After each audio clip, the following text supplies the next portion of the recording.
Assalamualaikum warahmatullahi wabarakatuh. Bersama Om Son dalam pembahasan matematika ya. Kali ini saya bahas tentang masalah trigonometri ya, itu sudut berelasi khususnya.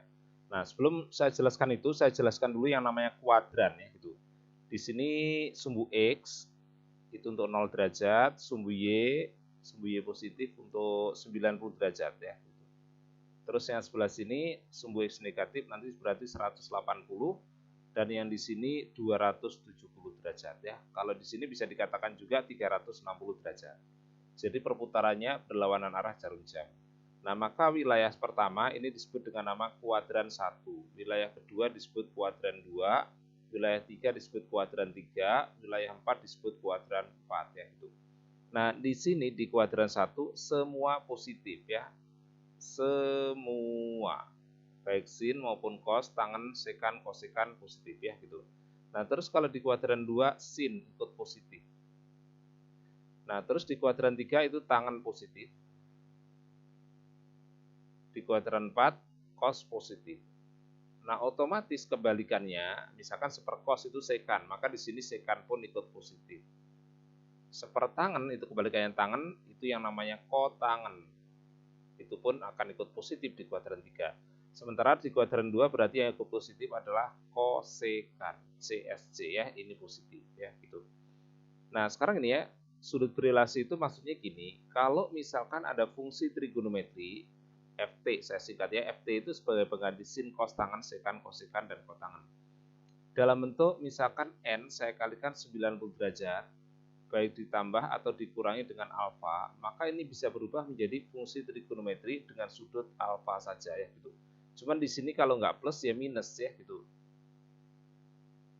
Nah, cuman plus minusnya ini tergantung kuadran ya, jangan sampai di sini plus ini ikut plus bukan ya gitu. Nah, terus ada aturan perubahan fungsi trigonometri. Fungsi di sini dengan di sini belum tentu sama. Di sini sin bisa jadi sini tetap sin, di sini sin bisa jadi sini cos ya. Semuanya tergantung pada nilai n ya, apakah n-nya ganjil ataukah n-nya genap.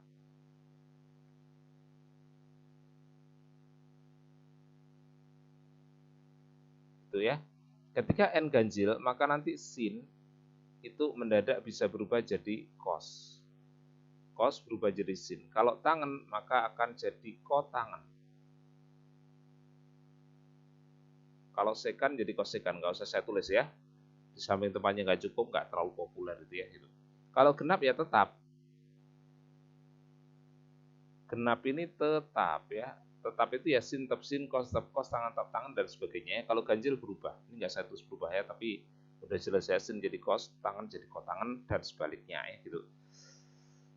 Nah contoh, misalkan kalau ada bentuk sin 180 derajat dikurangi alfa ya.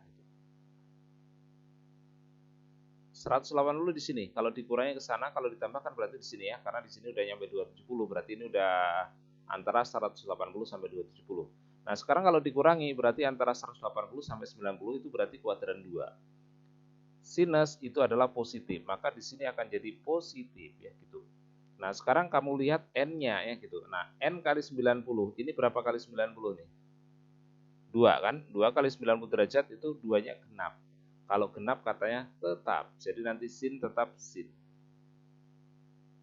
Contoh lain, kalau misalkan sin 180 derajat ditambah alfa. Nah, ini sudah masuk ke kuadran 3. Di kuadran 3 nasibnya sinus gimana? Oh, sinusnya udah negatif karena yang positif banyak tangan kotangan, berarti sin negatif ya. Itu. Ini kan 2 kali 180. 2 itu kategori genap ya, gitu berarti tetap. Awalnya sin tetap sin. Contoh lagi misalkan sin 270 min alfa. Nah, gitu ya. Nah, 270 min. Oh, 270 di sini. Ke sini 360. Oh, berarti kalau ke sini nambah. Kalau ke sini berarti mengurangi. Nah, sin nah, kalau dikurangi di sini kuadran 3, sinnya nggak disebutin berarti dia kategori negatif. Nah, terus ini kan 3 kali 90 ya, 3 kali 90 ya. N kali 90 ingat ya gitu. Ini N-nya berarti 3. 3 itu kategori apa? Ganjil. Kalau ganjil sin jadi gimana? Jadi cos. Gitu ya gitu. Nah, kalau misalkan ada cos ya, cos 360 derajat min alfa. Itu di mana nih? Itu 360 di sini ya, 270 di sini, 360 min berarti di sini di kuadran 4. Di kuadran 4 kosinus gimana? Wah, disebutin positif, berarti positif. N-nya berapa ini? N-nya 4 ya. 4 kali 90 kan ini. Nah, 4 berarti genap. Kalau genap gimana? Tetap ya, cos di sini tetap cos ya. Contoh lagi kalau misalkan cos 90 derajat ditambah alfa. Wah, gimana nih nasibnya ya gitu. Nah, ternyata 90 plus itu ada di sini di kuadran 2. Kosinus waduh nggak disebutin. Yang disebutin di sini sama kosekan yang positif. Berarti kosinus negatif ya. Ini N-nya 1 kan? 1 kali 90 berarti 1 itu ganjil. Maka kalau ganjil gimana nasibnya? Ganjil cos berubah jadi sin. Nah, terus kalau misalkan tangen ya gitu. Tangen apa nih enaknya? 180 min alfa. Kuadran 2 ya. Kuadran 2 gimana? Tangen negatif ya. N-nya kan 2 ya, genap. Berarti tetap tangen. Kalau misalkan tangen 270 min alfa. Itu di kuadran 3. Tangen negatif. Positif. Kuadran 3 kuadran tangen ya. Tangen positif. Nah, tapi ini N-nya ganjil ya. Berarti nanti berubah jadi kotangen. Gitu deh. Contoh pemakaiannya. Kalau ditanyakan sin 240 derajat, gimana cara mencarinya? Ada dua cara. Pertama, 180 ditambah 60. Itu deh. N-nya genap ya, 2 ya. Genap tetap sin. Sin apa? Sin 60. Gitu. Kalau misalkan cara lain gimana? Cara lain, ini sin 270 dikurangi 30.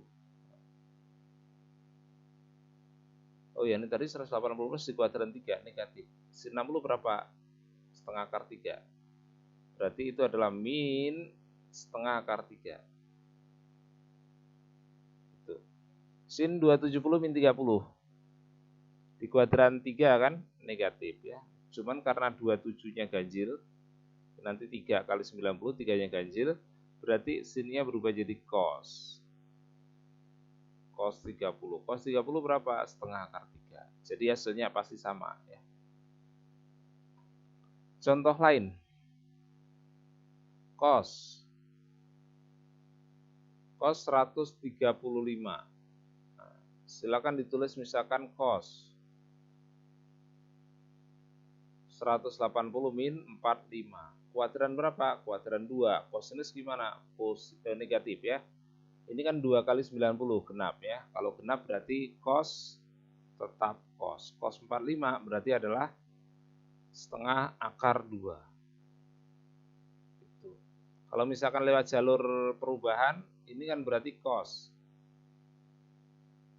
90 plus 45. Ingat hati-hati, jangan sampai nanya kuadran dulu ya gitu. Selalu tanya ya betul, tanya kuadran dulu. Jangan nanyakan ganjil genap. Jangan nanyakan ganjil genap dulu, tanyakan kuadran dulu. 90 plus kuadran 2. Kuadran 2 negatif. Kalau nanya ganjil genap bahaya, karena di sini cosnya nanti kebetulan berubah jadi sin. Nanti lupa, kuadran 2 sin positif, jadi salah ya. Lihat kuadrannya dari fungsi awal. Awalnya cos, nah kuadrannya dari cos. Ini jadi sin 45 kan. Sin 45 setengah akar 2. Itu deh, itu. Satu lagi lah, tangen. Kalau ada tangen, misalkan 240 atau ya 240 aja. Ini misalkan saya tulis jadi 270 min 30. 240 tadi udah sering ya. Udah pernah. Kita ganti aja 300. Ini saya tulis 270 ditambah 30. Nah, kuadran 4 negatif ya. Nanti ini N-nya ganjil kan. Kalau ganjil tangan berubah jadi kotangan. Cuman problem kotangan nggak ada ditampil. Tapi ingat yang namanya kotangan itu adalah 1 dibagi tangan. 1 dibagi tangan 30. Tangan 30 berapa nih? Nah, setengah akar 3. Sepertiga akar 3. Repot. Atas bawah kali akar 3. Jadi nanti ini min 1 kali akar 3 akar 3. Yang bawah ini kali ini 3.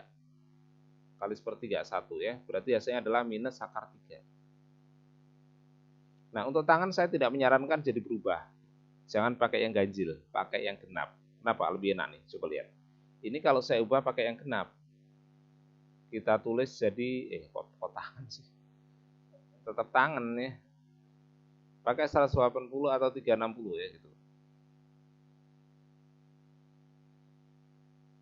360 ya, berarti 360 min 60. Kuadran 4 ya, negatif.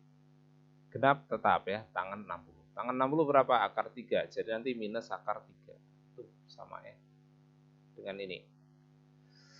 Oke, demikian tadi pembahasan dari saya tentang sudut berelasi. Silahkan pelajari, mudah-mudahan bisa dipahami. Sampai jumpa di video saya berikutnya. Wassalamualaikum warahmatullahi wabarakatuh.